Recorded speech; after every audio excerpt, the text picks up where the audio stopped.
រឿងហ្នឹងយើងបាច់ត្រឡប់ថយក្រោយឆ្ងាយពេកទេណារឿងហ្នឹងវាសម័យយើងឆ្នាំ2000ជាងទេ20002020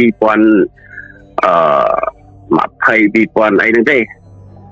មិនទេអធិស្ឋាន2018 2000អីហ្នឹងទេប៉ុណ្្នឹងឯងរឿងហ្នឹងវាកើតឡើងនៅក្នុងផ្លូវមួយខ្សែពីស្រុកសំរងមកកាន់ស្រុកស្រីស្នំក្នុងអំឡុងពេលហ្នឹងគឺខ្ញុំអានេះយើងចូលសាច់រឿងហ្នឹងណាបងប្អូនកូនក្មួយបានជើញហ្នឹងហើយអាហ្នឹងពេលហ្នឹងគឺខ្ញុំត្រូវទៅមើលជំងឺគេមកកន្លែងនៅខាងស្រុកសំរងចង្កល់ខេត្តឧត្តរមានជ័យហើយខ្ញុំវាត្រូវជិះកាត់នៅអាផ្លូវហ្នឹងផ្លូវមួយខ្សែហ្នឹងផ្លូវហ្នឹងវាដាច់វាលឆ្ងាយអ្នកស្រុកងំរំនេះគេស្គាល់ផ្លូវនេះគេហៅថាវាលអូស៊ីឬក៏វាលជនីហ្នឹងហើយអាហ្នឹងបើខ្ញុំហៅខុសឲ្យជាស្រ័យគេហៅថាវាលជនីនេះគឺវាដាច់ពីភូមិឆ្ងាយផ្លូវហ្នឹងវាលក្ខណៈថាព្រៃសងខាងហើយដូចជាវាលអីចឹងទៅគេហៅថាវាលជនីវានឹងស្ងាត់ហើយផ្លូវហ្នឹងពីមុនឡើយវាមិនទៅជាល្អប្រហែលទេវាជាលក្ខណៈផ្លូវគ្រុបក្រហមវាមានកលុកហើយវាមានកស៊ូមួយកណាត់អីចឹងទៅហ្នឹងហើយខ្ញុំបញ្ជាក់វាថាស្រុ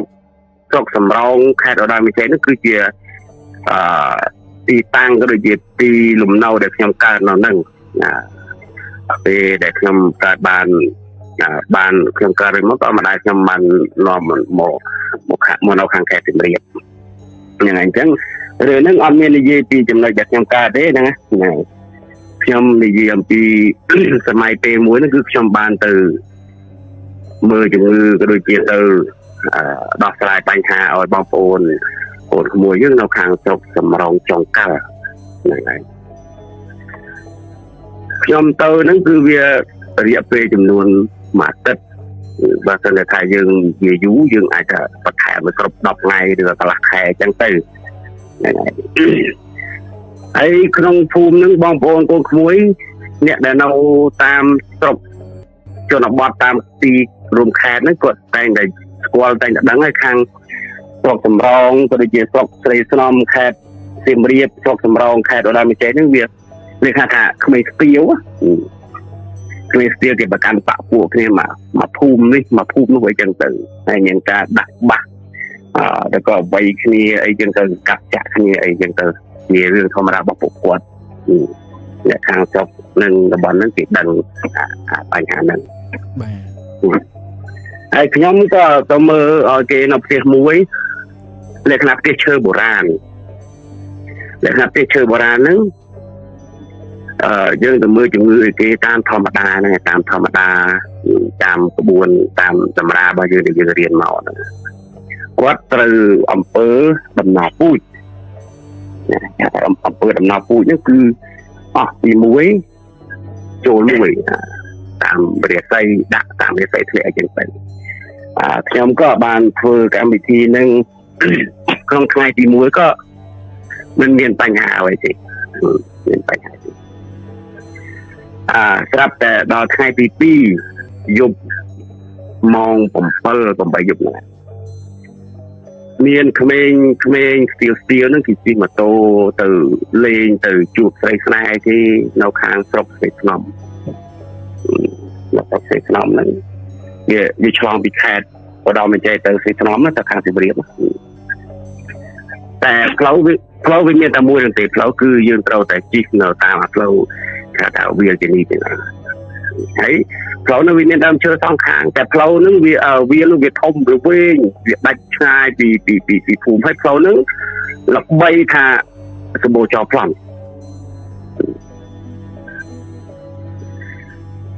ហ្នឹងហើយអញ្ចឹងវាសម្បូរចោលប្លន់ណាផ្លូវហ្នឹងល្បីហ្នឹងហើយពីវាជនីរហូតដល់ទៅទ្រាំដល់ខាងស្រុកតែស្នំហ្នឹងគឺវាឆ្ងាយដែរដល់ពេលក្មេងៗហ្នឹងគេជិះម៉ូតូទៅលេងខាងស្រុកទេស្នំណាគេចេញពីស្រុកចុងកៅទៅដើម្បីទៅលេងខាងស្រុកទេស្នំនេះ បងប្អូនក្មួយក្មេងហ្នឹងគឺគាត់នៅក្បែរផ្ទះ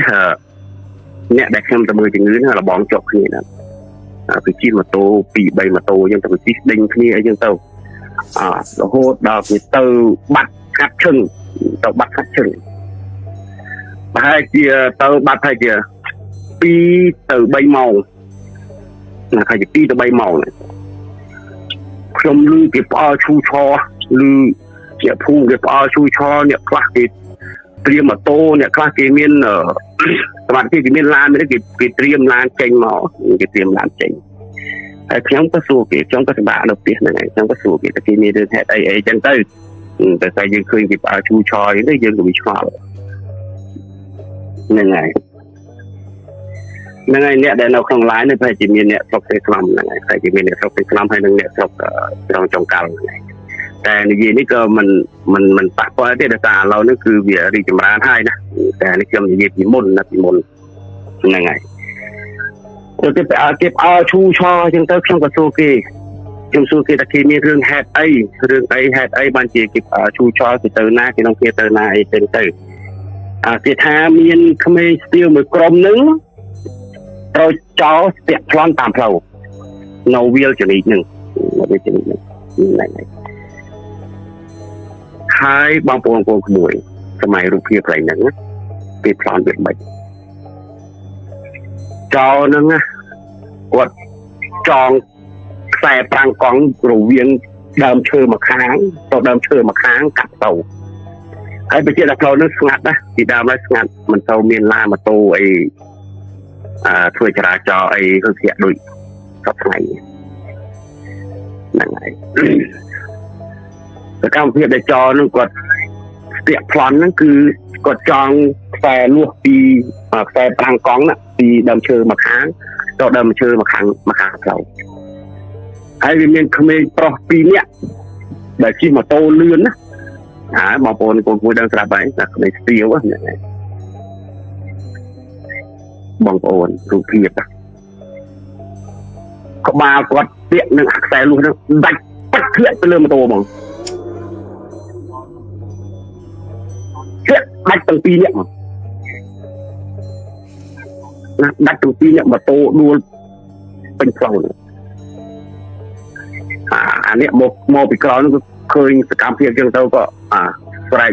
ឆឡឆ្លេឆ្លាចឹងទៅតែក្បាលដាច់ហើយធ្លាក់លំទៅម្ខាង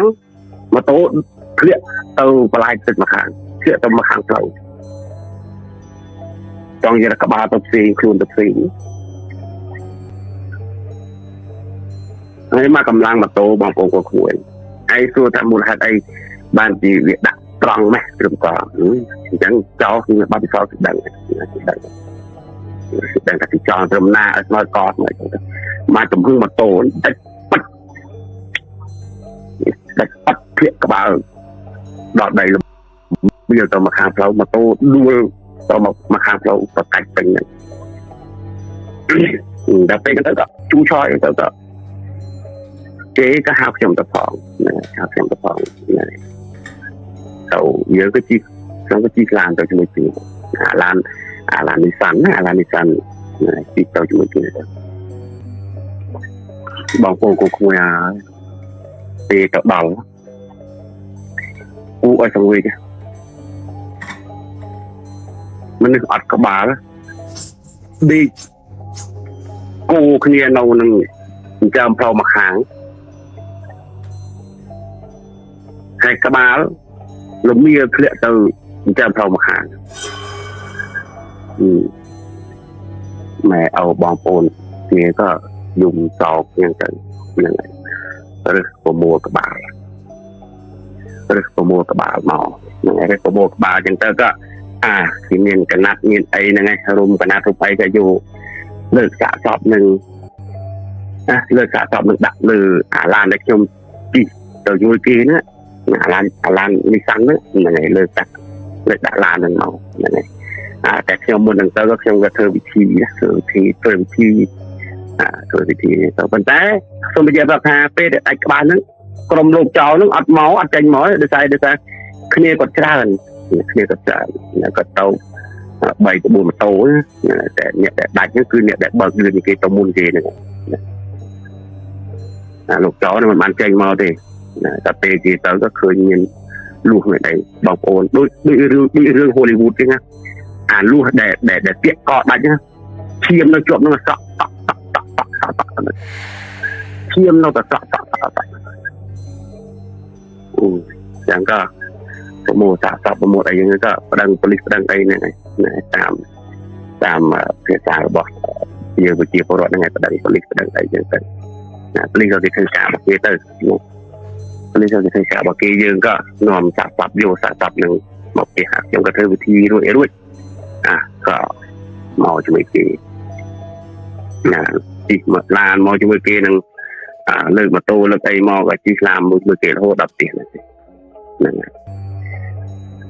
ដំបូងឡើយមានកម្រងថាទៅជាបាជំងឺគេពាក់ព័ន្ធនឹងអំពើបំពាន់តែពេលឥឡូវវាចូលដល់រឿងវិញគឺ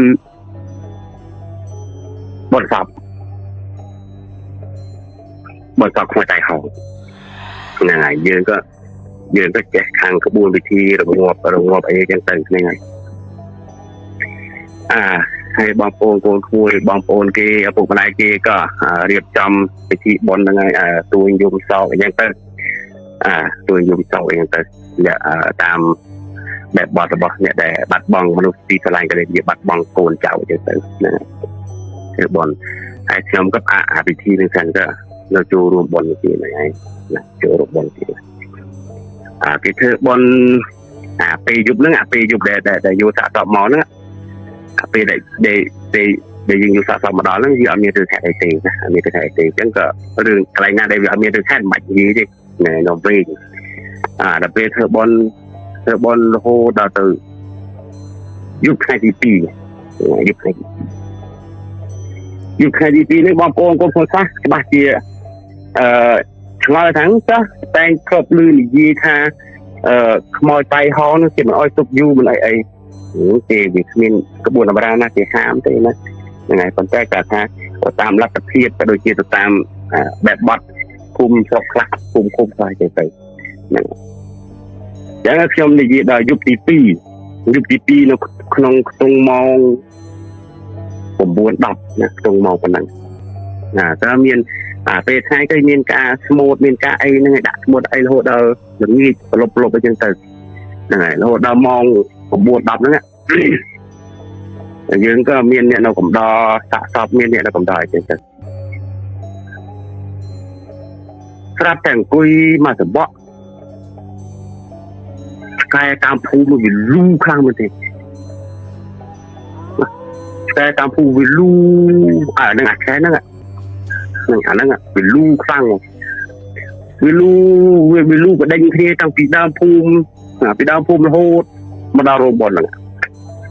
តែពេលមកដល់រោងបុណ្យវាខំគ្នាដល់ពេលវាខំគ្នាចាស់ទៅនឹងគ្នាដេញស្រែកដេញគប់ដេញអីចឹងទៅស្ងាត់មកសបកដល់ពេលស្ងាត់មកសបកមិនទាន់បានថាស្ងាត់ឲ្យយើងថាវាយូរប្រហែលទេតែជា10 នាទីប៉ុណ្ណាលឺសំឡេងលើផ្ទះលឺដូចអាលក្ខណៈថាមនុស្សរត់លើផ្ទះក្រំជើងលើផ្ទះចឹងណា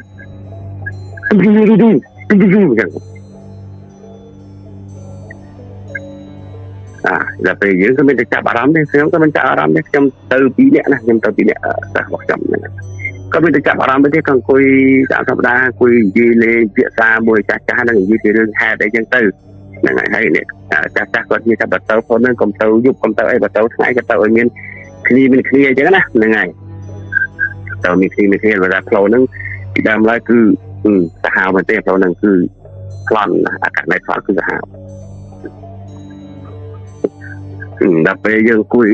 ទៅក៏វាយប់កាន់តែត្រូវទៅហ្នឹងយប់ត្រូវទៅ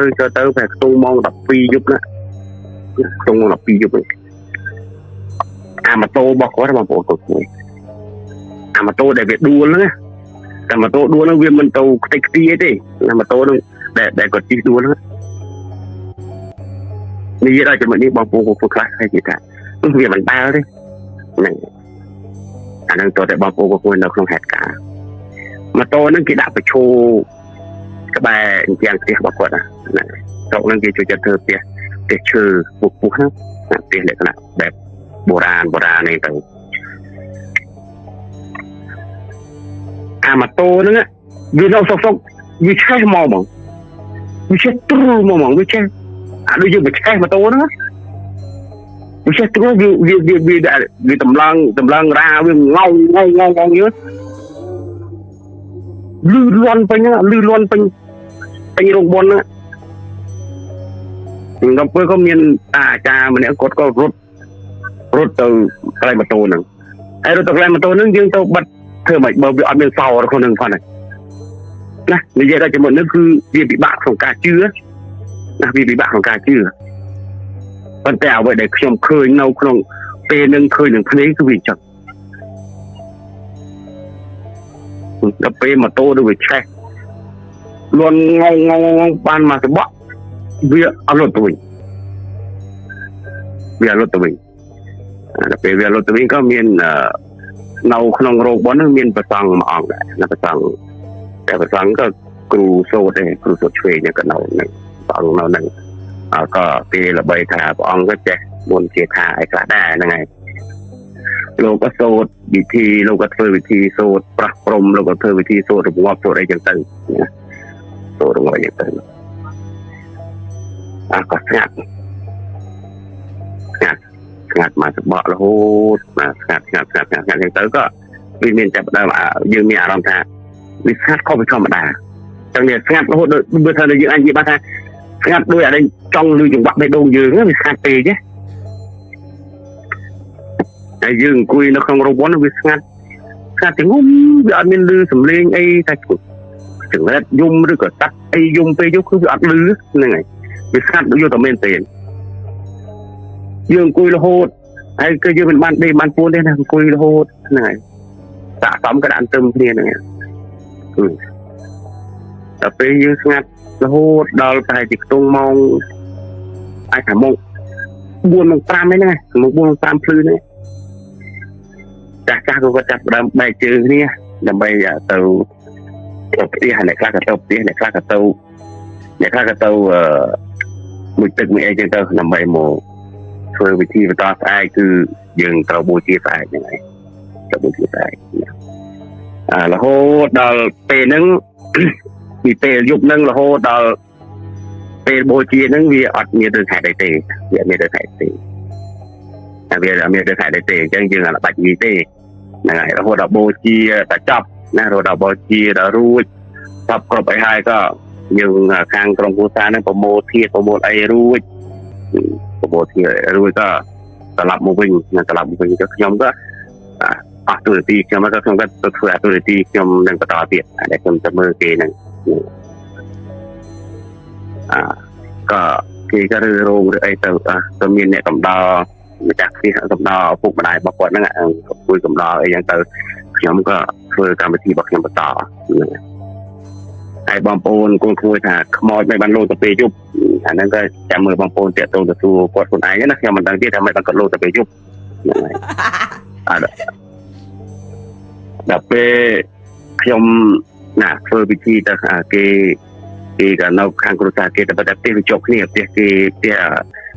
អ្នកដែលខ្ញុំទៅមើលហ្នឹងគឺនៅមួយខាងផ្ទះបើតាមនៅមួយខាងណាខ្ញុំក៏ធ្វើវិធីនៅខាងផ្ទះហ្នឹងពេលយប់ឡើងខ្ញុំក៏ដេកលើរឹងណាបងប្អូនណាលើរឹងចង់រឹងក្រោមផ្ទះហ្នឹងមិនមែនជាដេកយើងមែនទេគឺយើងសម្រង់ចកេះឲ្យយើងហ្នឹងហើយដេកលើរឹងមិនជាយប់ជ្រៅវត្តនេះបងប្អូនថាជាខ្ទង់ម៉ោង 7 8ហ្នឹងបែបហ្នឹងខ្ញុំមើលទៅក្រៅផ្ទះហ្នឹងឃើញមានសមោលមួយស្ទុងមានសមោលមួយស្ទុងតែមួយទេឃើញតែម្នាក់ឯងពីសមោលស្ទុងតាមជនបទក៏វាល្ងឹតណាខ្ញុំក៏ចាត់ទុកថាប្រហែលជាអ្នកភូមិឬក៏ក្មេងៗក៏ដើរទេហ្នឹងហើយពេលក៏ដើរតែវាអត់ទៅណាទេវានៅឈរពីមុខនេះហ្នឹងខ្លោស្ទុងតែមិនឈរមុខផ្ទះដែលខ្ញុំដេករឿងនេះគឺផ្ទះ ម្ដាយរបស់គាត់ផ្ទះមួយខាងទៀតណាផ្ទះមួយខាងទៀតដល់ពេលអញ្ចឹងកូនសិស្សរបស់ខ្ញុំហ្នឹងគាត់ចុះមកពីលើផ្ទះមកដែលយើងគាត់សម្រាប់ពេលគាត់ចុះលើផ្ទះគាត់ដើម្បីគាត់ទៅនោមគាត់ទៅបន្ទប់ទឹកគាត់ទៅបន្ទប់ទឹកគាត់ក៏ដើរទៅបន្ទប់ទឹកឆ្ងាយបន្ទប់ទឹកនៅក្រោយផ្ទះគាត់ដើរទៅគាត់ទៅបានបន្តិចឮគាត់ស្រែកលោកគ្រូអញ្ចឹងទៅស្រែកលោកគ្រូអញ្ចឹងទៅដល់ពេលអញ្ចឹងខ្ញុំក៏សួរមិនមានរឿងអីតែអីគាត់ខ្មោចលងគាត់ស្រែកខ្មោចលងតែខ្ញុំសួរថាខ្មោចនឹងលងវាម៉េចរៀបរាប់ខ្មោចលងម៉េចគាត់ថាគាត់នឹងចូលបន្ទប់ទឹកពេលដែលគាត់កំពុងធ្វើธุរៈគាត់ហ្នឹងតែកំពុងធ្វើธุរៈគាត់ហ្នឹងគាត់ថាមានអ្នកគោះទ្វារមានអ្នកគោះទ្វារដល់ពេលគាត់បើកទ្វារមកគាត់ឃើញមានសមល់មួយឈោមុខទ្វារហើយអត់ក្បាលឃើញសមល់មួយឈោមុខទ្វារហើយអត់ក្បាលហើយក៏វាស្រែកមកវាស្រែកពីដំបូងមកអញ្ចឹងស្រែកហៅលោកគ្រូខ្មោចលោកអញ្ចឹងទៅខ្ញុំគាត់ថាមានខ្មោចណាលោកទេយើងទៅចេះតែនិយាយខ្មោចគាត់កាន់តែខ្លាចអញ្ចឹងណាគេថាមានខ្មោចណាលោកទេមានខ្មោចណាលោកទេដល់ពេលអញ្ចឹងទៅក៏និយាយលងគាត់ថាមានខ្មោចណាគេលោកអីទេហើយសម្រាប់អីចឹងទៅស្ងប់មិនមានបញ្ហាទេណាឡើងទៅបាក់វិញទៅគាត់ក៏ឡើងទៅវិញទៅខ្ញុំក៏ដេញទៅបន្តទៀតតែសមល់មួយហ្នឹងខ្ញុំឃើញមិនមែនមកផ្សេងទេឃើញយូរដែររហូតដល់ខ្ញុំស្រែកមកប៉ុណ្ណឹងហើយដល់អត់បាត់តាណាឃើញយកឈោមុខផ្ទះហ្នឹងខ្ញុំក៏មិនចាប់អារម្មណ៍ទេប៉ុន្តែទោះតែដឹងហើយតែជាអ្វីហ្នឹងហើយតែក៏មិនចាប់អារម្មណ៍ទេព្រោះថាយើងគឺថាมันអាចចូលផ្ទះបានទេខ្ញុំក៏សម្រាប់នៅរឹងហ្នឹងសម្រាប់នៅរឹងលាវអាពាក្យកដាលលក់អាពាក្យកដាលមិនទាន់លក់ហ្នឹងខ្ញុំឮសំឡេងមួយមកខ្សឹបដាក់ពាក្យខ្ញុំឮសំឡេងមួយមកខ្សឹបដាក់ពាក្យខ្ញុំឃើញក្បាលខ្ញុំអត់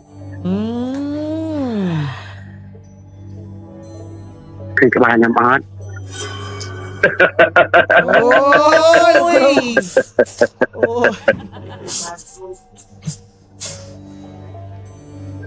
សំឡេងនេះវាខ្សឹបដាក់ពាក្យខ្ញុំនេះសំឡេងនេះវាខ្សឹបដាក់ពាក្យខ្ញុំឃើញក្បាលខ្ញុំអត់ហើយខ្ញុំក៏គិតថាខ្មោចហ្នឹងដូចជាក្បាលដូចជាយកមកអស់ហើយដូចជាមិនមានសល់ទេមិនបានដើរមករកក្បាល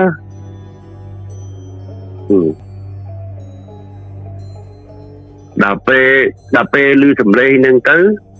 ខ្ញុំក៏បើករឹងមកតោះមានអីទេក៏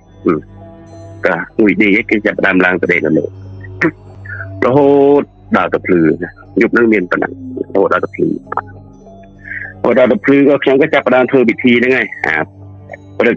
ម៉ោង 8 ម៉ោង 9 នេះយើងចាប់ដើមធ្វើពិធីហ្នឹងចាប់ដើមធ្វើពិធីបន្តទៀតធ្វើពិធីបានតែជាកន្លះម៉ោងឬក្មេងប្រុសម្នាក់ក៏ស្រែកមកពីផ្ទះរបស់គាត់គាត់ស្រែកខ្លាំងមែនទេស្រែកលោឡាខ្លាំងមែនទេស្រែកដំបូងយើងត្រូវអត់បានទេដល់ពេលអញ្ចឹងយើងក៏ភៀបដែរដល់ពេលឮមនុស្សស្រែកមកពីនោះក្មេងប្រុសហើយឮមានសំឡេងមនុស្សស្រីមនុស្សចាស់អីចាប់វាជាប់ចឹងណាឮសំឡេងនឹងស្រែកមកដំបូងស្អាតបានដល់ពេលផ្ទៀងទៅស្អាតយូរទៅឮសំឡេងក្មេងប្រុសស្រែកក្បាលអញណា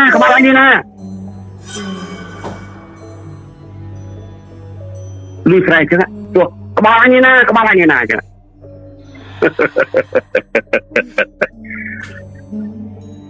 ដល់ពេលអញ្ចឹងទៅមានអ៊ំប្រុសនេះក៏រត់មកថាលោកគ្រូជួយផងចៅខ្ញុំខ្មោចចូលគេថាចៅខ្ញុំខ្មោចចូលដល់ពេលខ្ញុំក៏រត់ទៅទុកឯនេះសិនរត់ទៅមើលគឺខ្មោចបងគាត់ណាខ្មោចបងគាត់ដែលស្លាប់ហ្នឹងចូលប្អូនប្រុសគាត់ប្រកែ ហើយស្រែកសួរថាក្បាលអញណាក្បាលស្រែកសួរចឹងក្បាលអញណាក្បាលដល់ពេលអញ្ចឹងខ្ញុំក៏ធ្វើវិធីដើម្បីសួរនាំណាធ្វើវិធីសួរនាំតាមអបិយជំនឿណាតាមអបិយជំនឿហើយក៏ធ្វើវិធីសួរនាំអញ្ចឹងទៅដល់ពេលធ្វើវិធីអេរូក៏ក្មេងនេះក៏ស្ងប់បាត់ទៅណាក្មេងនេះក៏ស្ងប់ទៅក៏ស្លាប់ព្រុសស្ដឹងទៅហ្នឹងហើយដាក់ដេកលើគ្រាស្លាប់ព្រុសស្ដឹងទៅខ្ញុំក៏មើលធ្វើវិធីរបស់ខ្ញុំបន្តហ្នឹងហើយតែរឿងហ្នឹងគឺខ្មោចហ្នឹងអានេះខ្ញុំនិយាយចំពោះតែការដែលខ្ញុំឃើញណាបងប្អូនគួយតែអ្នកភូមិក៏ដូចជាម្ដាយគាត់ឃើញហ្នឹងវាច្រើនជាងហ្នឹងមានពេលខ្លះចឹងឃើញអានេះខ្ញុំនិយាយតាមពាក្យម្ដាយរបស់គាត់ទេណាហ្នឹងហើយខ្ញុំនិយាយតាមពាក្យម្ដាយរបស់គាត់ថាពេលខ្លះគាត់ឃើញថាគាត់កំពុងតែឈោធ្វើម្ហូបក្រោយផ្ទះណាពេលល្ងាចហ្នឹងឃើញកូនគាត់ហ្នឹងឈោមាត់ទ្វារឈោកាន់ក្បាលហើយម្ដាយគាត់និយាយណាឃើញឈោមាត់ទ្វារហ្នឹងឈោកាន់ក្បាលឈោកាន់ក្បាលពេលខ្លះទៀតថាឃើញដើរតាមអញ្ចឹងទៅឃើញពេលម្ដាយគាត់ទៅបន្ទប់ទឹកទៅឃើញដើរតាមអញ្ចឹងតែម្ដាយគាត់ថាគាត់អត់ខ្លាចទេគាត់ដឹងថាខ្មោចរបស់កូនគាត់អញ្ចឹងទៅប៉ុន្តែខ្មោចហ្នឹងអាចថាមកសុំខមាទោសម្ដាយគាត់ឬក៏មិនអានេះមិនដឹងទេបើថាគាត់មកហ្នឹងគឺតាមតែខ្ញុំស្ដាប់ពាក្យដែលគាត់និយាយហ្នឹងគឺមិនមែនមកលងទេណាមិនមែនមកលងទេគាត់គាត់ថាមកតាមសភាវៈចុងក្រោយរបស់គាត់ដែលគាត់ដាច់ក្បាលហ្នឹងហើយឃើញកាន់ក្បាលហ្នឹងមកក៏ឈោអត់មាននិយាយស្ដីទេណាហើយតាមពាក្យម្ដាយរបស់គាត់និយាយហើយតារបស់គាត់ក៏ឃើញហ្នឹងហើយឪពុករបស់គាត់ក៏ឃើញបងប្អូនក៏ឃើញអញ្ចឹងណាប៉ុន្តែអានឹងសម្រាប់គេដែលឃើញអ្នកខ្លះក៏គេមកនិយាយប្រាប់ខ្ញុំអ្នកខ្លះក៏គេមិននិយាយទេណាតែអានេះដែលខ្ញុំនិយាយនេះគឺអ្វីដែលខ្ញុំបានទទួលឃើញណាបានទទួលឃើញហ្នឹងហើយហើយចំពោះខ្ញុំក៏សួរឃើញក្បាលខ្ញុំអត់ឃើញក្បាលខ្ញុំអត់អានេះចំពោះខ្ញុំដែលខ្ញុំឮក្បែរតិចខាងគឺពាក្យហ្នឹងឃើញក្បាលខ្ញុំអត់តែខ្មោចហ្នឹងគឺការពិតទៅគឺក្បាលហ្នឹងគឺយើងយកមកអស់ហើយណាយកមកអស់ហើយអត់មានសល់ទេដូចថាវាមិនទៅដាច់អីកណិតឯណាក្បាលវាដាច់ពីស្មាទៅធ្លាក់ទៅមកខាងយើងយកមកអស់ហើយហ្នឹងហើយអញ្ចឹងខ្ញុំក៏បន្តធ្វើវិធីហ្នឹងទៅធ្វើវិធីហ្នឹងរហូតដល់ចប់ហ្នឹងទៅចប់ក៏ដល់ថ្ងៃដល់ពេលខ្ញុំត្រឡប់មកវិញហ្នឹងហើយដល់ពេលខ្ញុំដល់ថ្ងៃខ្ញុំត្រឡប់វិញក៏រឿងហ្នឹងក៏មានខាងក្រុមគ្រួសាររបស់គាត់ហ្នឹងក៏បាននិមន្តលោកនិមន្តអីទៅអញ្ជើញព្រលឹងឬក៏ធ្វើវិធីរងាប់អីចឹងទៅធ្វើបុណ្យសង្ឃទានធ្វើបុណ្យបាំងស្គូលអីចឹងទៅតែបន្តទៀតហ្នឹងគឺថាគេនៅតែលឺដល់មានអ្នកត្រូវលងអីចឹងណាហ្នឹងហើយក្បាលលឺតែថាក្បាលកាន់អណ្ដែតទេប៉ុន្តែស្រែកសួរគេថាឃើញក្បាលខ្ញុំអត់ឃើញក្បាលខ្ញុំអត់ហើយអ្នកខ្លះទៀតដូចបងអូនប្រុសគាត់ហ្នឹងអានេះសម្រាប់គ្រួសារអ្នកដែលខ្ញុំទៅព្យាបាលហើយហ្នឹងគាត់ថាពេលខ្លះឃើញបងអូនគាត់ជិះម៉ូតូពេលល្ងាចចេញទៅទៀតហ្នឹងឃើញមានមនុស្សជូតមកហ្នឹងគេជូតមកតែខ្ញុំអត់ហ៊ានមកដែរហ្នឹងលោកគ្រូក៏មានបេះដូងដែរខ្លាចងាប់ដាក់ព្រាហ្នឹងគេជូតមកអញ្ចឹងទៅគេជូតមករហូតដល់កន្លែងជាងវិញអញ្ចឹងទៅហ្នឹងហើយអញ្ចឹងរឿងហ្នឹងក៏លងខ្ញុំប៉ុណ្ណឹងនិយាយថាលងខ្ញុំប៉ុណ្ណឹងហ្នឹងហើយអញ្ចឹងក៏រឿងហ្នឹងក៏ចាត់ទុកថាចាប់ប៉ុណ្ណឹងចុះហ្នឹងហើយដោយសារតទៅមុខទៀតឬក៏ហេតុផលយ៉ាងម៉េចទៀតខ្ញុំអត់ដឹងទេដោយសារខ្ញុំបានបញ្ចប់ភារកិច្ចហើយក៏បានត្រឡប់មកកន្លែងខ្លួនឯងវិញហ្នឹងហើយអញ្ចឹងរឿងហ្នឹងមានតែប៉ុណ្ណឹងបាទមានតែប៉ុណ្ណឹងហ្នឹងហើយចាប់ហើយអូយអស់ពេលជឿនេះខាត់អស់ហើយចឹងអូយស្ដាប់ខ្ញុំស្ដាប់តឹងទ្រូងចំណែនស្រាវខ្លាំងណាស់លោកគ្រូខ្ញុំសាយតាមលោកគ្រូអត់ចេញទេណានិយាយរួមទៅផ្លូវហ្នឹងគឺបើសិនជាអ្នកនៅម្ដុំហ្នឹងគឺគាត់ស្គាល់ហើយណាខ្ញុំមិនដឹងថាខ្ញុំហៅត្រូវឬខុសទេណាខ្ញុំនៅតែហៅអូជីឬអូចានីទេណាបើអូជីនៅចិត្តស្រីស្នំតែបើអូអាហ្នឹងប្រហែលជាអូវាលអូចានីចឹងឯងតែចឹងឯងនៅខាងស្រុកសំរងណាខាងស្រុកចំកាល់ខេត្តរមនីតែមកដល់សម័យឥឡូវសម័យថ្ងៃនេះគឺគេចាក់កស៊ូគេធ្វើអីស្អាតអស់ហើយតែផ្លូវហ្នឹងនៅតែចន្លោះវាល vì nhá vì thấm á này phao này បាទ ហ្នឹងហើយបងប្អូនគាត់ក្មួយយើងហ្នឹងហើយឈប់ស្ងាត់ទៅហ្នឹងហើយរឿងខ្ញុំមានតែប៉ុណ្្នឹងទេណាក្បាលខ្ញុំនៅណាហ្នឹងហើយ ក្បាលខ្ញុំនៅឯណា ឬក៏ឃើញក្បាលខ្ញុំអត់ ឃើញក្បាលខ្ញុំទេនិយាយទៅគឺសួររកក្បាលតែម្ដងមនុស្សខ្នល់ខ្លាច់ ហ្នឹងហើយប៉ុន្តែតាំងអពិតទៅក្បាលគឺយើងយកមកឲ្យឬក៏យើងធ្វើវិធីមិនត្រូវមិនអានោះគឺយើងមិនដឹងដែរប៉ុន្តែគាត់មករកខ្ញុំរបៀបហ្នឹង បាទហើយបើតាមស្ដាប់សាសរបស់លោកគ្រូសំបីតែអ្នកភូមិណែត្រូវគាត់ឡងហ្នឹងទាំងដែលគាត់កាន់ក្បាលរបស់គាត់មកហើយតែគាត់នៅសួររកក្បាលគាត់រហូតបាទហ្នឹងហើយគាត់ដៃគាត់កាន់មកខាងគាត់កាន់ក្បាលគាត់មកខាងអញ្ចឹងទៅគាត់សួរឃើញក្បាលខ្ញុំអត់ឃើញក្បាលខ្ញុំអត់និយាយថាក្បាលខ្ញុំនៅណាក្បាលខ្ញុំណាទៅហើយរឿងមួយចំណុចមួយទៀតគឺគាត់ធ្លាប់ចូលប្អូនគាត់រត់ឆ្លងផ្លូវឡានវិញបុកក៏មានដែរហ្នឹងហើយគាត់ដូចគាត់ចូលប្អូនគាត់អញ្ចឹងគាត់ស្រែករត់ក្បាលខ្ញុំណាអញ្ចឹងគាត់រត់ចេញទៅផ្ទះបាទប្រហែលជាមនុស្សព្រលឹងហ្នឹងគាត់អត់តន់អស់ចិត្តណាក៏ខ្លាចអត់ក្បាលទៅវាមិនចឹងតែពិតយកមកហើយមានមតិបងប្អូនគាត់ខ្លះគាត់និយាយអង្ការរឿងមុនណាការរឿងមុនគាត់និយាយថាចុះខ្មោចអត់ក្បាលមិននិយាយកើតហ្នឹងហើយគាត់និយាយចឹងត្រូវតាបាទយើងបាច់ទៅឆ្ងល់ហើយអារឿងថាអត់ក្បាលមិននិយាយកើតចុះបើគាត់ចេះចេញមកលងកើតអត់ក្បាលនិយាយកើតដល់គ្នាអត់មានហើយវាតាមសភាវៈបើគាត់នោះប្រហែលជាសភាវៈចុងក្រោយដែលគាត់ដឹងខ្លួនថាអត់ក្បាលអញ្ចឹងណាហ្នឹងហើយគាត់ថាចិត្តចុងក្រោយរបស់គាត់ហ្នឹងចិត្តចុងក្រោយរបស់គាត់ហ្នឹងគាត់ដឹងថាគាត់អត់ក្បាលអញ្ចឹងទៅក៏7ថ្ងៃដែលគាត់មិនទាន់ដឹងខ្លួនថាគាត់ស្លាប់ឬក៏មិនទាន់ដឹងថាយ៉ាងម៉េចអីណាហ្នឹងតាមផលកម្មរបស់គាត់អញ្ចឹងទៅគាត់ក៏ដើររយទៅហ្នឹងហើយតែគាត់ក៏បានចូលបងប្អូនរបស់គាត់ហ្នឹងស្រែករួចក្បាលខ្ញុំឯណាក្បាលខ្ញុំណាគាត់រត់ចេញពីផ្ទះទៅឡានប៊ីបុកអាបងហ្នឹងទៀតបាទចឹងអ្នកភូមិខ្លះក៏ឃើញទៅស្រាវហ្នឹងហើយខ្មោចវាគួរអាណិតតែអ្នកដែលគួរអាណិតខ្លាំងជាងគេគឺអ្នករស់ហ្នឹងឯងគេឡងហើយគេលោកអូនកូនគួរជឿទេថាខ្មោចវាស្លាប់ទៅហើយស្រួលបើសិនជាគាត់ស្លាប់ទៅបាក់ហើយគាត់មកវិញខ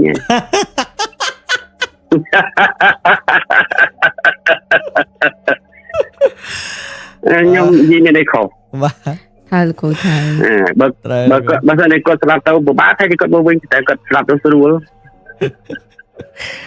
បាទអរគុណមែនតើលោកគ្រូហើយបងប្អូនគ្នាយើងអ្នកកំពុងទស្សនានៅក្នុងទាំង page ទាំង Facebook យល់ឃើញយ៉ាងណាចំពោះរឿងរបស់លោកគ្រូអាច comment rate រឿងរបស់លោកគ្រូម្នាក់មួយបានអូយទៅហៅផ្ទះខ្មោច3ចំនួនខ្ញុំដាក់ចំណងជើងខ្លួនឯងអញ្ចឹងណាស្អីរឿងនោះគឺស្ថិតនៅក្នុងអំឡុងឆ្នាំ2012ទៅ2013ក្នុងអំឡុងពេលហ្នឹងគឺខ្ញុំនៅរ៉ូស៊ីយ៉ាងចឹងដូចគ្នាដែរបងប្អូនហ្នឹងហើយដល់ពេលដែលខ្ញុំបើកខ្ញុំទី1យើងត្រូវមានដីមានទីតាំងមិនចឹងអ្នកនរគ្នាប៉ុន្តែខ្ញុំអាចទិញដីទិញអីញ៉ៃបានទេដោយសារអីយើងអត់មានកម្រោងបើកយូរទេព្រោះអី target ខ្ញុំពេលហ្នឹងខាងរងត្រឹម2-3ឆ្នាំទៀតឈប់អីចឹងណាដល់ពេលរួចទៅយកចង់ចំណាយលុយទិញដីទិញអីដូចគ្នាដែរតែបន្ទាប់មកក៏ខ្ញុំចេះជីរោមើលទៅខ្ញុំឃើញដីមួយទលាយហើយមានផ្ទះស្រាប់អញ្ចឹងហើយដីទលាយដែលយើងអាចដាក់កន្លែងបានច្រើនអញ្ចឹងយើងធ្វើរោងធ្វើអីអញ្ចឹងណាឲ្យស្រួលបួលអញ្ចឹងណាដល់ពេលអញ្ចឹងឡើងក៏ខ្ញុំទៅសួរទៅអត់មានម្ចាស់ផ្ទះទេហើយក៏មានអ្នកភូមិគេអញ្ចឹងណាយើងសួរតអ្នកភូមិហ្នឹងក៏គេអត់ប្រាប់ដែរគេក៏ប្រាប់ថាអូម្ចាស់ផ្ទះហ្នឹងនៅភូមិមួយទៀតអីចឹងលោមកភូមិហ្នឹងអញ្ចឹងណាមានម្ចាស់ផ្ទះអញ្ចឹងទៅក៏ខ្ញុំសួរគាត់ទៅហើយខ្ញុំសួរគាត់ដាក់ជួលបានអត់ហើយខ្ញុំសូមបញ្ជាក់ដីខាងម្ដងមានជ័យដីភូមិចំនួនហ្នឹងគេជួលឲ្យថោកមែនតើមួយខែតែ 50000 រៀលខ្ញុំចាំមួយខែតែ 50000 រៀលទេទឹកភ្លើងលើយើងអញ្ចឹងប៉ុន្តែមួយខែតែ 50000 រៀលហើយទឹកដីខ្ញុំផ្ទះប៉ុណ្ណាណៃខ្ញុំហៅខ្ញុំហៅមីងខ្ញុំហៅមីងយកតិចម៉ែ 50000 អញ្ចឹងទៅក៏ហើយអានេះយ៉ាងចែមិនដែលជួលឲ្យគេទេអញ្ចឹងគាត់និយាយថាទៅមិនដឹងយកប្រហែលទេអញ្ចឹងទៅកំពុងគាត់យក500តែអ្នកឧត្តមមានជ័យគេនិយាយ500ហ្នឹងស្មើនឹង 50000 ហ្នឹងហើយតើខ្ញុំថាឥឡូវខ្ញុំជូនមីងមួយខែ 2-100000 ទៅ 50000 តិចពេកហើយអញ្ចឹងណា ក៏ពី10ម៉ឺនគាត់ថាតាមអានេះហ្នឹងឲ្យបានឲ្យទៅក៏ចឹងទៅក៏ខ្ញុំថាចង់សុំសេកក្តាស់កុងត្រាចឹងទៅគាត់ថាក្តាស់អីចឹងទៅខ្ញុំគាត់ថាក្រៃលោខ្ញុំធ្វើមីងមកដេញចេញយកផ្ទះលក់អីចឹងណាហ្នឹងក៏គាត់ធ្វើមិនគាត់ធ្វើទៅចឹងឲ្យយើងសេកក្តាស់លាក់មួយចឹងទៅក៏យើងបង់គាត់ទៅចឹងទៅជូនលុយគាត់មួយខែប្រហែលតាមហ្នឹងទៅគាត់ក៏អត់និយាយច្រើនដែរប៉ុន្តែគាត់មានពាក្យមួយម៉ាត់ថាអានាងបើថានៅអត់កើតប្រាក់មីងកូនលុយឲ្យវិញដល់ពេលទៅខ្ញុំថាអត់ទេមីងដីនឹងខ្ញុំជួបើកសិប្បកម្មឈើអញ្ចឹងណាគាត់ថាអត់អីទេធ្វើទៅអញ្ចឹងណាមីងប្រាប់ទុកមុនខ្ញុំក៏មិនបានចាប់អារម្មណ៍ដែរខ្ញុំខ្លាចតែខ្ញុំអ្នកក្រុងអត់ចេះនៅតាមជនបទតាមសុកស្រែអញ្ចឹងដែរយើងសម្របបានហើយព្រោះខ្ញុំដេកប្រៃតែញ៉ាក់ដូចគ្នាដែរហើយដល់ពេលរួចទៅក៏ខ្ញុំចាប់ផ្ដើមមកប្រម៉ូលអីចឹងទៅរវ៉ាន់ទិញអីចឹងទៅក៏ខ្ញុំជួជាងឈើបាន2គ្រួសារសំជាក់2គ្រួសារមកមួយគ្រួសារគាត់អត់មានកូនទាំងពីរខ្ញុំបញ្ជាក់អត់មានកូនទាំងពីរអ្នកប្តីប្រពន្ធមកគូហើយមកគូទៅ2អ្នកប្តីប្រពន្ធចឹងទៅហ្នឹងហើយឡូមកថាបានមួយខែដែលយើងរៀបចំអស់ចឹងខ្ញុំជួពួកគាត់មកខ្ញុំថាឥឡូវធ្វើតន់អត់ដល់ពេលគាត់ធ្វើថាបបាអីចេះចុះចឹងទៅក៏ខ្ញុំរកបានជាងប្រុសម្នាក់ទៀតចឹងផ្ទះហ្នឹងគឺមានប្រុស3ស្រី2ផ្ទះហ្នឹងហើយផ្ទះខ្ញុំសុំបញ្ជាក់តិចផ្ទះហ្នឹងពីក្រោមគឺអត់មានអីរហូតហេវីប៉ុន្តែខ្ញុំសង់ថែមទៅដើម្បីឲ្យមានបន្ទប់ទឹកអីចឹងណាភាសាផ្ទះហ្នឹងមានបន្ទប់ទឹកទេខ្ញុំសង់បន្ទប់ទឹកនៅខាងក្រោមតិចហើយក្រោមផ្ទះហ្នឹងខ្ញុំសង់ដូចជាក្រានបាយអញ្ចឹងចាក់សាទៅមានក្រែមមួយមានប៉អ៊ីគេហៅប៉អ៊ីឈើហ្នឹងតែងមក2 3ចឹងទៅឲ្យពួកគាត់សម្រាប់ពេលថ្ងៃចឹងទៅក៏មានរឹងដូចគ្នាដែរចឹងទៅហើយផ្ទះហ្នឹង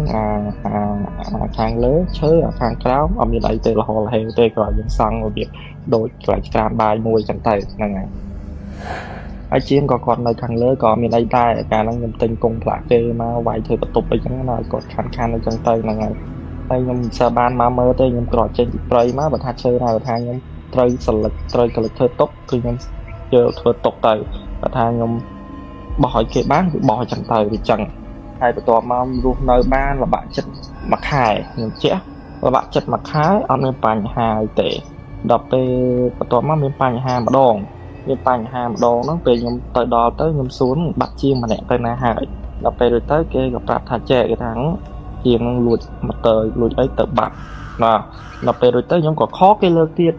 គេថាអានាងអើយឥឡូវប្រាក់ខែបងព្រោះអីខ្ញុំអត់គិតប្រាក់ខែគាត់ណាខ្ញុំគិតថា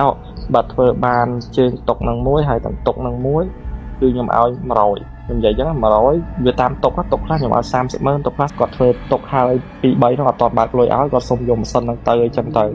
គាត់ថាគាត់ឃើញអីពេលខ្លះគាត់អាចនៅបានគាត់អាចចាំយកលុយពីអនឡាញបានគាត់សុំមកមុនហើយខ្ញុំក៏ខឹងគាត់ខ្ញុំសួរថាមានអ្នកគេឃើញមានអីអត់ដល់ពេលរួចទៅជាងផ្សេងហ្នឹងជាងថាមានប្រពន្ធទាំងពីរនាក់ហ្នឹងថាមានឃើញស្អីទេអាមួយហ្នឹងវាឈួតវាហ្នឹងវាជក់ថ្នាំជក់អីហ្នឹងហើយយើងមែនទេខ្ញុំក៏អត់ដឹងដែរហើយ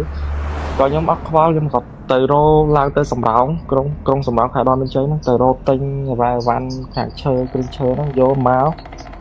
ទុកវិញឲ្យគាត់ប្រើវិញអញ្ចឹងទៅម៉ូទ័រទាំងអីអញ្ចឹងទៅហើយដល់ពេលរួចទៅ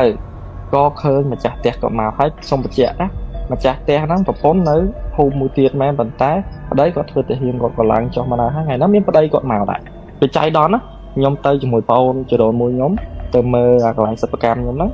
ហើយគាត់ថាអូនអត់អីណាអីចេះចោះហើយគាត់អត់ដើរចូលផ្ទះទៀតគាត់ឈោមើលពីក្រៅបក់ដៃហៅខ្ញុំក៏ឆ្ងល់ទៅក៏សួរអញ្ចឹងទៅគាត់ថាពូប្តីរបស់ម្ចាស់ផ្ទះហ្នឹងពូជាទាហានពូដើរមកអាចមើលហើយចង់ដឹងក្មួយអីមិនដែរការរស់នៅអញ្ចឹងខ្ញុំថាអត់អីទេខ្ញុំមកបានស្នាក់នៅហ្នឹងផងក៏ជាងអញ្ចឹងណាគាត់ថាបើមិនប្រាប់ពូអញ្ចឹងណាមកថាអត់អីទេពូគាត់រស់នៅបានឯចេះចុះអញ្ចឹងទេអញ្ចឹងណាហើយឥឡូវខ្ញុំសង់បន្ទប់ទឹកសង់អីដែរឲ្យបានប្រាប់ពូអញ្ចឹងក៏គាត់ថាមិនអីទេអរគុណអញ្ចឹងទៅធ្វើទៅអញ្ចឹងទៅហើយគាត់ប៉ុណ្ណឹងគាត់ទៅវិញពេលដែលគាត់ទៅវិញហើយក៏អ្នកភូមិគេដើរមកមើលអញ្ចឹងណាហើយក៏ខ្ញុំបាននិយាយគាត់គេសួរថាអានាងឯងអ្នកជួលដីហ្នឹងមែនអ្នកទិញដីហ្នឹងមែនអញ្ចឹងក៏មិនសួរអ្នកជួលអ្នកទិញដីហ្នឹងមែនខ្ញុំថាអត់បានទិញទេមីងខ្ញុំធ្លាប់ជួលទេអញ្ចឹងណាគឺបាក់សិប្បកម្មអញ្ចឹងគាត់ថា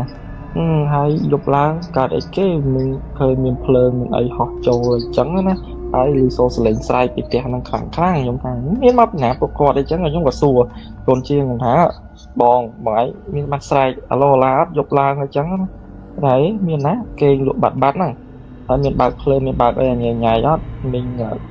đã chất khang của tha miền phơi miền ấy chlo ở nhà nhà chẳng đấy miền tây tại dục làm to nó giờ vắng đấy cái mình vậy thay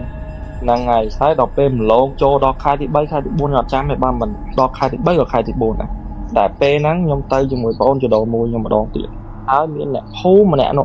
đại quạt trên một cha nọ anh nhom hai quạt thả dây cho rồi cho nó năng mơ tay quạt chôn đội học ấy đại học đào ngày đại còn mà tha anh niên cháu kia một rạp giấy tha ao chào ai rồi tranh tới hay về thằng là cái rap hay dây mà chặt đây mẹ này chẳng nó nhung có chơi đâu bên tiệt học tê anh niên kia mà rap nhưng mà vừa thằng là cái mà chặt đây mẹ niên chua trong trời miền đặt nam mày tới giấy vậy cho anh men tê mà chặt tê những thằng mà chặt đây nó mẹ người ta tê nè là slap một tê năng cái mà bây giờ sập rap dây cái thằng cái thằng á cái đây phun mình ban cái sầm rạp mình ban tê thằng người trắng nó cái bên chặt tê thạp bộ trái nhập miền Nam cột kê tê cho cái đánh tranh nhóm của thằng miền đây cho trong giấy anh ấy thế bà nhóm nẹt mơ khơi nhưng mà đòn nó nhỏ đại khơi ấy phá năng năng ngày nhưng mà đại khơi ấy phá năng có thằng thời mà chơi tay mình vui mình chạp tê còn ta kê máu ấy cho trắng đó nè ai bảo thà kê máu ấy tranh ban tranh tay vô ta chụp vật tay quát vậy chẳng mỏng dơ ní thấy mình bán con vậy má tao một nhóm tí nẻ nó này đọc này ôn nhóm chiên từ on nó lừ đấy chiên on nó có chặt làm sợ thì vậy tao bấy nhá vậy sợ vậy mà té mà tao phải hồi quạt về cái mà quạt một đinh giờ ngày chơi cho cái miệng ở bên hạ bòn xua mới mà đại khơi này đó còn ở đây hát là sút trà là chơi một phần của con á xua quạt tới tam đại khơi nhây phòng còn lưới xô sờ lê ngay chơi cho mấy mình ta bảo khơi mau khơi ấy ở đại khơi cái này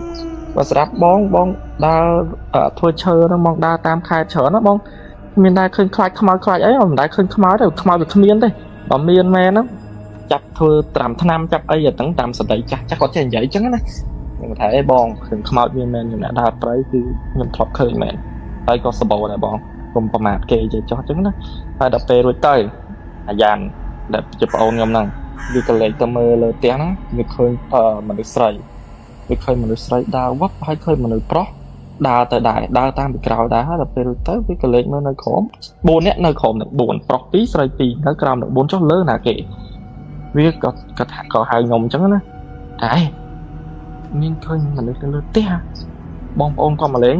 nhớ một thằng miếng má bầm máu kệ đạp anh như chơi chói ta miếng mau bị đã rồi với nó thằng khơi má nè khơi này khơi mền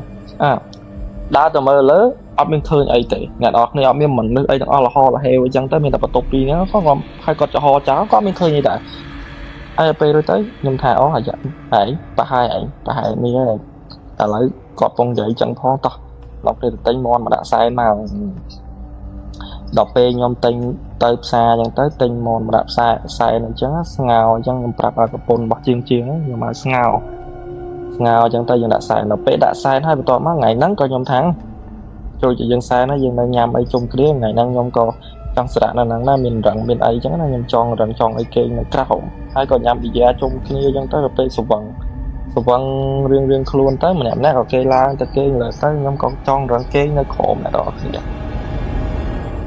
nhom tròn rặng kê nơi khổ hai kê má bây giờ sập và tá kê ấp bây giờ sập nhóm cho buổi ôn nhom té cứ bây giờ sập và pôn bọt chiên mà nè nè này đang bây giờ sắp tham mày á thà trên cái anh phim anh tục về lại 3 ngày ba mình tranh thế anh cắt co và bạc ngọt nên nặng mỏng hai đọc về rồi tới một con có tông phần lông láng lên một sợi mót mà hẹp nhom nhóm cầm rạp áo ấy ôn nhóm được tên play chơi tay sai mà tại anh ở thuộc như vậy chẳng này được tên mà các bạn ở thuộc tên máu tới rồi đã lại cam cho đã lại cam cho đá nhưng ở thuộc sai này chẳng là một rạp kia chúng ta tới cái prap con trai mà cũng đinh ấy chẳng tới khi mà nơi lo tê thì cái rosi thòng đai chẳng tê và hai dệt thu và hai bẹt đào ôn nhom nó đang việc đa là mà coi nó gram sốc á biết hai bên lang tới lỡ ấy nè vô ta hao vô ấy nè tới đa lang tới đó ba này bạn hai là pe cho mà tới cho là chan sầm này nó cũng bốc prao bông ôn con là có bốc prao phliếm á vì cho mà đo khóm phliếm vì nhỏ đây nhỏ chưa thả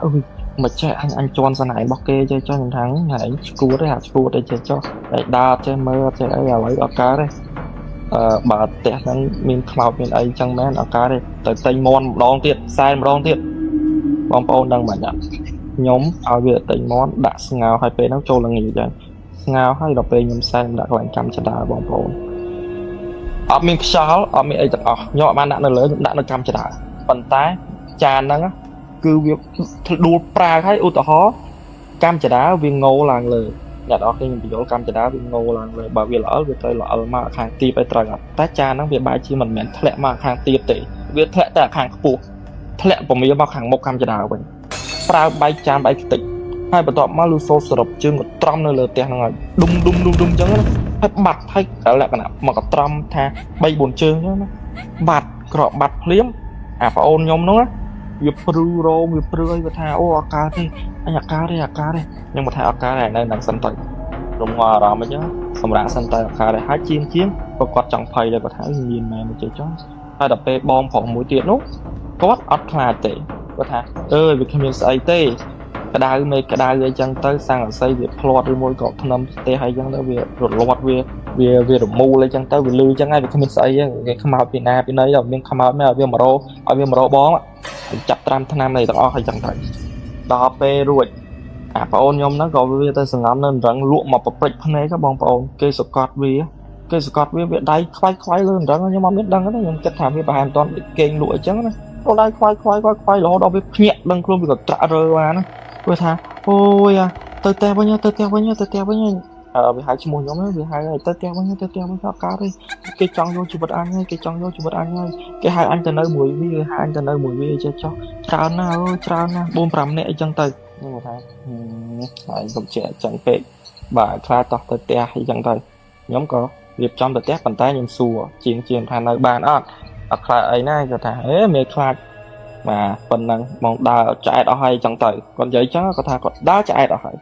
còn đã ruột nhóm có tới tè hay thì lại sắp cam chơi nó tới tè nhóm chi là bạn mà ông cả lại đai profile của bạn đọc pe nhóm tới đọc tè hai sai lang pi lầm bạc lang nhóm bạc mà mình pro nhóm tranh đang pi lầm phải tung màu ram phư nhóm tranh màu đã sai nhóm tranh mà lời tục lực ấy đã cút lan nhưng mà mấy đặc ở kề còn là màu đo lại bỏ nên đâm ạ rồi nhóm màu đo lại sắp cam năng tung và hai là bạn mạng của mũi bắt pi nạp đây phun bạn nên so pi nạp đây phun hai dùng kho tới đăng con dạy thà mày có thà anh Hiền ơi ông ơi bong nào kt mau chọn na cái thơ bong hay ôn cái thơ bong hay cái phẹ bong cái thà ôn môi mau mùi này nó cái chơi tại vô ở ban này phải giặt phong bộ bong xong rồi luôn này bong ai đợt bán này hay là pe nhóm ba speaker đây đó nè ôn nhóm lư vào môi nó dôm mà đòi dôm hu nho trơn ấy cái thà chú anh phong ấy chú anh phong anh thơ mày anh khơi chơi sờ lọ anh nhậu mơ mọt bộ cho viết khơi mà nữ sấy cho sờ lọ nơi mọt bộ cho sờ lọ viết vì mọt bộ lơ màu hay là pe bom pin nạp đây pon tiết có thay dụng mấy con kênh của scop thom đã nơi sau pin nạp đây pon tiết chiến người ta bom bằng nơi pin nạp đây pon mà nó tại bảo pon có hiện chập ram khá nhưng tại đấy nó khá thì thằng bóng nên nó khai sợi rồi bóng nơi mà vô hoa mình khơi nhảy bóng nè khơi tập bộ năng được cật trở nó chứ mình trẻ khơi chứ nó là về tới nhóm cái thà ở đây dành nhóm này cũng đo dụng năng chẳng tới bong bóng đo dục làng nhóm cắt đo dục láng bong bóng đang mà vậy bộ nhóm kê nhà bắt tục chiên môi tiền là thà còn tranh bạc rồi nhóm xâm rạ là nắng bong chiên nó còn xâm rạ mà bắt tục tiệp chẳng tới hay kể với nó là hồ là hiểu chứ bong mau là bạn đi dục á bong bóng đang mà vậy bong phỏ nó xoay và hai bộ tọa mau bộ nhóm nó nông khi bài các công tạm lớn á nhà đó khi bài công tạm lớn hái nông khi tranh mặc hẹn mới còn cái bong hay về còn cái lấy con thơ làm spy mod đó bắt spy mod đó hay tóm á có tha bắt cá đây ô nó cá đây bong sông tranh tới có đáp vào pôn có tranh tới hai nhóm gặp thằng ở đây bong nơi nắng mà cây trong kia bong bãi tranh tới tôi vào nhóm phi nè mà cá nơi trong kia mà bong miên hưởng ấy vậy mà cái thằng sông chấm prắc cái chấm prắc hay còn nơi rồi biết còn nơi khai chẳng này đọc về các đọc prắc làng của nhóm mà ban sắp đặt ở đằng xa còn khai cái chẳng á bong phỏ nó còn nhuận nhau á bong phỏ quạt có thang tranh cái đằng sau nó còn nón cái nhất từ hốp cái tiêu hộp ấy nó kẹo năng hay còn con dậy như còn con dậy tặng nhau á cái thà ôn ơi bong ảnh ở ban thì nó tới với bong sông thì vào bàn tay ai ôn bong khơi men bỏ đai khơi chẳng tê ខ្ញុំសួរថាបាយឃើញគេបងគេបងគាត់ងាកមើលប្រពន្ធបងបាយជាអត់ឃើញប្រពន្ធបងជាមុខប្រពន្ធបងទេបងឃើញប្រពន្ធបងទៅជាមុខមនុស្សស្រីសិតតែឈាមខ្ទុះដល់ពេលគាត់ក៏បរះខ្លួនបែរក្រោយដល់ពេលគាត់បរះខ្លួនបែរក្រោយគាត់ឃើញមនុស្សប្រុសមួយកាន់ក្បាលឈរមាត់ទ្វារហើយដល់ពេលគាត់ស្រែកមកវាស់នឹងមកហើយគាត់មិនកលំភួយដល់ពេលគាត់កលំភួយហ្នឹងហើយគាត់ថាមានដៃមួយចាប់ទាញភួយគាត់ចេញមកគាត់បើកភ្នែកមកគាត់ឃើញមនុស្សពីរនាក់ទៀតចងកនៅលើធ្នឹមអាធ្នឹមទេចងកយកជើងចុះយកជើងឡើងអញ្ចឹងគាត់ឃើញសរុប4នាក់បន្លាចគាត់រូបភាពអាក្រក់ទាំង4ដល់ពេលអញ្ចឹងទៅបានគាត់ថាគាត់អាចនៅបានដល់ពេលខ្ញុំថាបងឃើញមែនអត់បើខ្ញុំអត់ឃើញណាបងតែអារម្មណ៍មកខ្ញុំខ្លាចក៏ខ្ញុំអត់មានអារម្មណ៍ខ្លាចដែរតែឮពួកបងឯងខ្លាចក៏ខ្ញុំជាខ្លាចតាមដែរតែពេលរួចទៅអាយ៉ាន់ក៏វាប្រាប់ខ្ញុំនិយាយថាអញឃើញដែរតាអញអត់ហ៊ានមកអញឃើញគេចងកបើយួរជើងលើធ្នឹមលើបន្ទប់នឹងដែរអញមើលពីបន្ទប់អញទៅអញឃើញវាចេះចោះតែពេលខ្ញុំថាអត់កើតទេចឹងបើបងឯងចង់ទៅក៏ទៅហើយខ្ញុំក៏មើលអាយ៉ាន់ខ្ញុំថាមិនហ៊ានដេកអាប់ដេកជាអ្នកអញចេះចោះវាថាអញអត់ហ៊ានទៅទេខ្ញុំមិននិយាយខ្ញុំថាហើយចាំអត់គេថាគេនឹងយកជីវិតឲ្យបានហើយចង់ទៅដល់ណាក៏បានតែត្រូវដោះស្រាយនៅហ្នឹងខ្ញុំក៏សម្រេចចិត្តគេមកយកទៀតនៅផ្ទះហ្នឹងយប់ដែលខ្ញុំគេងយប់មកយប់ទៀតហ្នឹងបងប្អូនអាចារ្យគឺជាថ្ងៃដែលបងអូនខ្ញុំប៊ីស្លាប់ហ្នឹងថ្ងៃហ្នឹងពេលហ្នឹងគ្រាន់តែខ្ទង់ម៉ោង11យប់ខ្ញុំនិយាយថាខ្ទង់ម៉ោង11ដល់ម៉ោង12យប់អាយ៉ាន់វាត្រូវខ្មោចចូលបងអូនខ្ញុំត្រូវខ្មោចចូលក៏ធាក់ដៃក៏ធាក់ជើងបងប្អូនក៏ធាក់ដៃក៏ធាក់ជើងហើយអាក្របភ្នែកវាហ្នឹងលេងមានហើយបងប្អូនហើយសស្លែតបាត់ហើយសស្លែតហើយបន្ទាប់មកវាយកដៃចំបាច់កខ្លួនឯងហើយយ៉ាពេលហ្នឹងខ្ញុំចាប់ដើមខ្លាចមែនតើនៅដោយសារម្នាក់ឯងបងប្អូនហើយបងប្អូនខ្ញុំហ្នឹងក៏មាននេះហើយបន្ទាប់មកក៏ខ្ញុំដោះខ្សែកខ្ញុំឲ្យវាពាក់តែដំបូងខ្ញុំអត់ទាន់ដោះខ្សែកខ្ញុំឲ្យវាពាក់ខ្ញុំផ្ទះក៏ភ្លៀងវាផងខ្ញុំថាឲ្យកាត់គេគិតតែសលេងវាខ្មោចចូលបងប្អូនយកដៃចំបាច់កខ្លួនឯងវាធ្វើហឺចឹងហើយហើយក៏ធាក់ដៃក៏ធាក់ជើងដល់ពេលខ្ញុំអត់ដឹងធ្វើម៉េចក៏ខ្ញុំដោះខ្សែកព្រះខ្ញុំឲ្យវាពាក់ឲ្យក៏ខ្ញុំសូត្រធម៌សូត្របល័យដែលខ្ញុំធ្លាប់ចូលប្រៃចេះអញ្ចឹងទៅសូត្រអញ្ចឹងទៅក៏លឺសូរសលេងវាស្រែកមកទៅក៏វាបិទភ្នែកដេកលក់បាត់តែខ្ញុំរួនមកវាភ្ញាក់មកវាថាវាដឹងខ្លួនអីទាំងអស់វាថាវាដឹងខ្លួនអីទាំងអស់វាដឹងត្រឹមតែវាយកសពខ្ញុំថាកើតទេមានរឿងអីកុំតន់និយាយចេញជាមួយអញចេញទៅក្រៅបងប្អូនអើយគ្រាន់តែដើរចុះមកពីលើផ្ទះមកដល់ក្រោមភ្លាមទ្វារយើងមានបិទណាគ្រាន់ចុះដល់ក្រោមភ្លាមសវ៉ារោឡើងឡានចេញទៅផ្ទះខ្ញុំមកនៅជំនាញខាងនោះសុកចិត្តទុកឲ្យបាននឹងចោលអត់ទៅបានឡើងឡានអាទ្វារហ្នឹងបិទក្រាំងទ្វារបិទក្រាំងតែដល់ពេលកលេចទៅមើលទៅឃើញប្អួចចំហគេងឺចំហងឺទេហើយខ្ញុំអត់មានឃើញអីប៉ុន្តែបងអូនខ្ញុំបងប្អូនវាឃើញតែជើងពីរទៅយូរចឹងទីអាក្នុងផ្ទះមកឃើញជើងមនុស្សពីរនាក់យកទៅយកមកតាមមកប្អួចហ្នឹងអានោះរត់ចូលឡានយំផងអីផងខ្ញុំថាកាត់ស្អីអត់ឃើញទេថាគេមកឲ្យវាហើយបន្ទាប់មកវាឃើញមានមនុស្សប្រុសម្នាក់បោះក្បាលខ្លួនឯងចេញពីប្អួចហ្នឹងទៀតមករំងាប់អារម្មណ៍អញអត់ឃើញណាហើយមួយមកថាទៅគេមកខ្ញុំមានស្អីគ្រាន់តែបច្ឆេឡានហើយជន់ក្រាបវឹងហើយទៅផ្ទះមួយទៀតទៅបដាមួយនោះភ័យបដាឲ្យវាអត់ហ៊ានខ្ញុំថាបិទភ្នែកទៅកុំមើលអីព្រេះប្រាស់អញគង់បើកឡានកុំឲ្យស្លន់ដល់អញដែរអញ្ចឹងណាដល់ពេលទៅក៏ខ្ញុំដល់ផ្ទះគ្រាន់តែដល់ផ្ទះភ្លាមបងប្អូនដឹងមកយ៉ាដល់មកផ្ទះខ្ញុំថាយើងដល់ផ្ទះមកងើបក្រោយវាងើបបងប្អូនដឹងម្នាក់វាក៏លេចទៅមើលអាបាំងក្រោយឡានហ្នឹងខ្មោចទាំង4នាក់ហ្នឹងគឺនៅបាំងក្រោយឡានទាំង4កុយនៅហ្នឹងតបមកមួយនោះវាអោនក្រាបនៅក្នុងឡានទៀតវាថាអូយគេតាមមកអញហើយគេតាមអញទាន់ហើយគេនៅក្រោយឡានខ្ញុំក៏ចុះទៅខ្ញុំស្រែកជេរពេញហ្នឹងអញ្ចឹងតែខ្ញុំមើលឃើញពេលហ្នឹងខ្ញុំស្រែកជេរហ្មងហើយតោះខ្ញុំកាន់ដៃបងខ្ញុំរត់ចូលផ្ទះដើរចូលផ្ទះដល់ក្រដល់ផ្ទះហើយក៏ខ្ញុំគោះទ្វារព្រោះពេលហ្នឹងវាចូលលបាក់ខ្ទង់អត់ដឹងម៉ោងប្រហែលណាចូលម៉ោង2ម៉ោង3ព្រឺក៏ខ្ញុំគោះទ្វារគោះអីចឹងទៅក៏គេបើកទ្វារឲ្យចឹងហ្នឹងវាមើលលេងឃើញខ្មោចហ្នឹងហើយពេលដែលចូលដល់ផ្ទះហ្នឹងហើយបន្ទាប់ពីវាមើលខ្មោចហ្នឹងលេងឃើញហើយពួកខ្ញុំក៏នាំគ្នាគេងធម្មតារងាប់អារម្មណ៍អីចឹងទៅប៉ុន្តែស្អែកឡើងព្រឹកឡើងស្អែកឡើងអាប្អូនខ្ញុំឈឺហើយក្នុងអំឡុងពេលដែលខ្ញុំកំពុងគេងលក់ហ្នឹងដឹងមែនបងប្អូន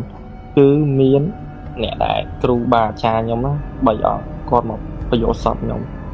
គាត់ឲ្យខ្ញុំទៅរកតាម្នាក់នៅទិសខាងណាអញ្ចឹងនៅផ្ទះហ្នឹងអញ្ចឹងគាត់ប្រាប់ខ្ញុំភ្លេចហើយឲ្យទៅ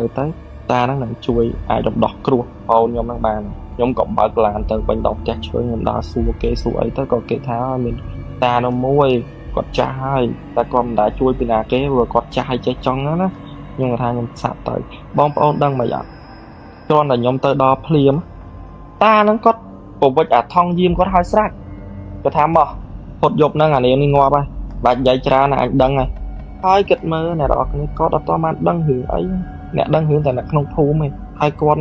ផ្លូវចូលទៅក្នុងឯង 4-5 គីឡូដីខ្ញុំនិយាយមកហើយអាជីបានតែម៉ូតូទេផ្លូវហ្នឹងតែម៉ូតូឲ្យកោយនជីម៉ូតូកាត់ភុកកាត់វាស្រែហ្នឹងចូលទៅដល់ផ្ទះគាត់ទៅដល់មិនតបានថាជំរាបសួរលោកតាអញ្ចឹងទៅចៅមានចង់ពឹងពាក់លោកតាលេងមិនតបាននិយាយអញ្ចឹងផងលេងគាត់ងើបចុះពីលើកៅអីពីលើក្រេគាត់ហ្នឹងមកគាត់ថាចេះគាត់ថាមកតែផុតយប់ហ្នឹងអានេះហ្នឹងងាប់ហើយវាឡើងម៉ូតូ3នាក់ហ្នឹងចេញមកដល់មុខផ្ទះហ្នឹងទាំងខ្ទង់ម៉ោង 2 ម៉ោង 3 ថ្ងៃត្រង់ហ្នឹងគាត់មកដល់គាត់សោតគាត់អីគាត់ធ្វើប្រុសព្រំមិនទេបន្ទាប់មកគាត់ថាអញមិនចង់ពាក់ព័ន្ធមួយពួកឯងទេតែពួកឯងហ្នឹងចង់យកជីវិតគេស្អីគេហ៎អញបញ្ជូនពួកឯងទៅប្រហែលដងមិនទៅឥឡូវមកទុកអញលេងពួកឯងចេះចោះទៅក៏គាត់ធ្វើតាមក្បួនខ្នាតគាត់អីចឹងណាអ្នកនរគ្នាសោតបល័យសោតអីបោះគាត់អីចឹងទៅហ្នឹងហើយខ្ញុំអត់តិចថែរឿងហ្នឹងទេវាវែងឆ្ងាយធ្វើរយៈពេលប្រហែល2ម៉ោងក៏រួចអស់ដល់ពេលរួចអស់ហើយបន្ទាប់មកបានខ្ញុំទៅប្រាប់ម្ចាស់ផ្ទះខ្ញុំថាខ្ញុំមិនអាចនៅនឹងបានទៀតទេខ្ញុំសុំផ្ដាច់កុងត្រាអញ្ចឹងទៅជប់ជួជប់អីគាត់សួរកោតឲ្យគេអញ្ចឹងទៅខ្ញុំថាមានខ្មោចមានអីគាត់ថាហ្នឹងហើយបាទមីងប្រាប់ថាបាននៅអត់បានទេប្រាប់មីងឲ្យចេះចោះផ្ទះហ្នឹងមានអ្នកស្លាប់មានអីហើយក៏ខ្ញុំសួរថាការគេមកគាត់ស្លាប់គាត់ថាម្ចាស់ផ្ទះហ្នឹងពីមុនក៏អ្នកភូមិមួយគ្នាដែរអញ្ចឹងណា2អ្នកប្តីប្រពន្ធហើយនឹងកូនទាំងអស់3នាក់ទៅកាប់ដីស្រែនៅខាងក្រោយគាត់កាប់ទៅគាត់ប៉ះអាក្អមបុរាណគេមួយអាក្អមបុរាណហ្នឹងហើយបន្ទាប់មកក៏ជ្រុលដៃកាប់បែកក្អមហ្នឹងហើយក៏គាត់លើកមកហើយក្អមហ្នឹងមានរុំរបស់រុំអីចឹងណាអ្នកនរគ្នាមានរុំរបស់ពីក្រៅដូចអាឋានអីចឹងដូចគេកប់ស្អីចឹងគាត់ស្មានមានកំណប់អញ្ចឹងគាត់ជ្រុលកាប់បែកគាត់បែកចោលអត់មានស្អីទេក្នុងហ្នឹងហើយបន្ទាប់មកអ្នកនរគ្នាគ្រួសារហ្នឹងនៅសុកគឺចងកស្លាប់ទាំង3នាក់ស្លាប់ទាំង3នាក់នៅលើថ្មផ្ទះហ្នឹងតែប្តីតែប្រពន្ធនិងកូនអាហ្នឹងមួយដល់ពេលគាត់នៅឃើញថាផ្ទះហ្នឹងគេស្លាប់ហើយដល់ពេលបងប្អូនម្ចាស់ផ្ទះហ្នឹងក៏គេលក់ឡាយឡងថោកអញ្ចឹងទៅហើយគាត់អ្នករស់ស៊ីមានដែរក៏គាត់ទិញធ្វើឲ្យប្រពន្ធកូនគាត់ប្រកូនគាត់ការប្រពន្ធតែគាត់ប្រុសព្រមអីហើយអញ្ចឹងណាការប្រពន្ធហើយក៏ចែកផ្ទះហ្នឹងឲ្យកូនកន្លោះឲ្យកូនប្រុសគាត់ចឹងទៅការប្រពន្ធហើយចូលនៅផ្ទះហ្នឹងចឹងទៅបងប្អូនហ្នឹងមកកូនគាត់ចូលមកនៅផ្ទះហ្នឹងអត់តបានមួយខែត្រឹមត្រូវប្រពន្ធគេប្រច្រាមពីលើកម្មចដាធ្លាក់បែកក្បាលងាប់នឹងខាងក្រោមហ្នឹងដល់ពេលប្តីជិះម៉ូតូទៅស្រៀមរៀបឡានគ្រោះថ្នាក់ចរាចរណ៍ឡានកិនបែកខួរស្លាប់នៅស្រៀមរៀបក្នុងថ្ងៃតែមួយប្រពន្ធនៅផ្ទះគេប្រច្រាមប្រតិកម្មចដាបែកក្បាលស្លាប់ប្តីទៅស្រៀមរៀបជិះម៉ូតូគ្រោះថ្នាក់ចរាចរណ៍ឡានកិនធ្លាយខួរប៉ុន្តែវិញ្ញាណកូនគាត់មកនៅផ្ទះហ្នឹងដែរទាំងកូនប្រសាទាំងកូនស្រីហើយទាំងម្ចាស់ផ្ទះហ្នឹងគឺនៅហ្នឹងហើយបន្ទាប់មកពូមួយអ្នកជាប់ផ្ទះហ្នឹងអត់ដឹងកើតអីទេបែរជាផឹកស្វឹងមកចងកនៅខាងក្រោមផ្ទះហ្នឹងទៀតអ្នកនរគ្នាចងកនៅខាងក្រោមផ្ទះហ្នឹងស្លាប់មួយទៀតអញ្ចឹងបានដាក់ចំណងជើងរឿងហ្នឹងថាសិប្បកម្មឈើផ្ទះខ្មោច3ចំនួនដោយសារអីស្លាប់3តង់ម្ចាស់ផ្ទះហ្នឹងផងពេលតែគាត់តែងឲ្យកូនគាត់ការប្តីប្រពន្ធហ្នឹងផងហើយបន្ទាប់មកអ្នកចិត្តខាងមកសម្លាប់ខ្លួននៅផ្ទះហ្នឹងទៀតរហូតដល់ផ្ទះហ្នឹងទុកចោលហើយដល់ពេលខ្ញុំអត់ដឹងអីចឹងអត់ដឹងថាសន្តានផ្ទះហ្នឹងមិនយើងក៏ចេះទៅជួយហ្នឹងតែក៏ប៉ះអីចឹងណាហើយក៏ជួបរឿងទាំងអស់ហ្នឹងអ្នកនរគ្នាហើយរឿងវាមានតែប៉ុណ្្នឹងដែរគឺអរគុណអ្នកនរគ្នាដែលបានចូលរួមស្ដាប់